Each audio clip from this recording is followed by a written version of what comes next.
បងជំរាបសួរបងប្រុសបងស្រីចាខ្ញុំឮថាបង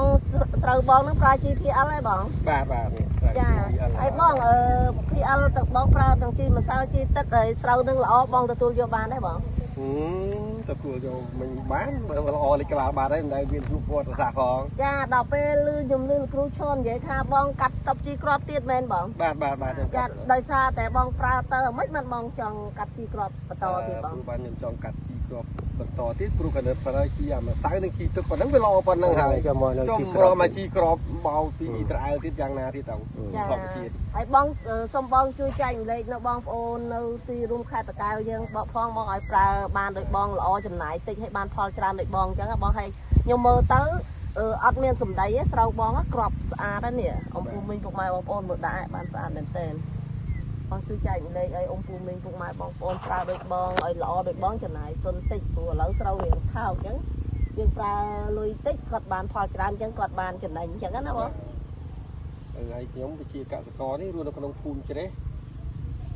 សង្កាត់តាកាក្នុងក្រុងនួនកែវខេត្តតាកែវអញ្ចឹងនេះបងប្អូនយើងខេត្តតាកែវខ្ញុំសាក់លបងជាលើកទី1ហើយឥឡូវវាបានជោគជ័យបានខ្ញុំនឹងបានឲ្យខាងក្រុមហ៊ុននឹងPL ដើម្បីផ្សព្វផ្សាយឲ្យបងប្អូននឹងប្រើទៅព្រោះស្រូវវា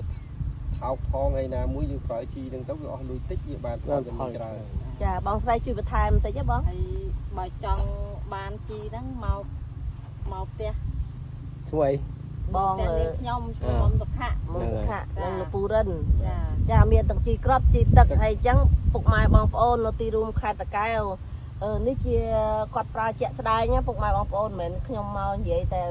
ជាមួយលោកគ្រូឈុនទេនេះត្រែគាត់ទស្សនភាពមើលលេខក្បាលខ្ញុំបាត់នេះខ្ញុំ1.55 ម៉ែត្រអញ្ចឹងពុកម៉ែបងប្អូននៅទីរួមខេត្តតាកែវសូមប្រើផលិតផល PL ទាំងអស់គ្នាដើម្បីកាត់បន្ថយការចំណាយឲ្យពុកម៉ែបងប្អូនចំណេញលុយច្រើនហើយនាងខ្ញុំសូមជូនចាហើយទី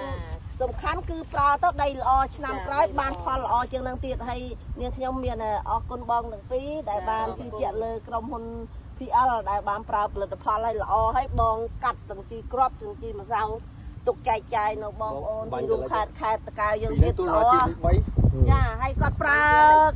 ផលិតផលយើង15ហាត់ណាពុកម៉ែបងប្អូនស្រូវនឹងស្រូវគាត់ទាំងអស់មួយហែហ្នឹងខ្ញុំឃើញហើយខ្ញុំជូនពរបងទាំងពីរទទួលបានជោគជ័យក្នុងអាជីវកម្មជាមួយក្រុមហ៊ុន PL របស់យើងហើយជូនពរពុកម៉ែបងប្អូន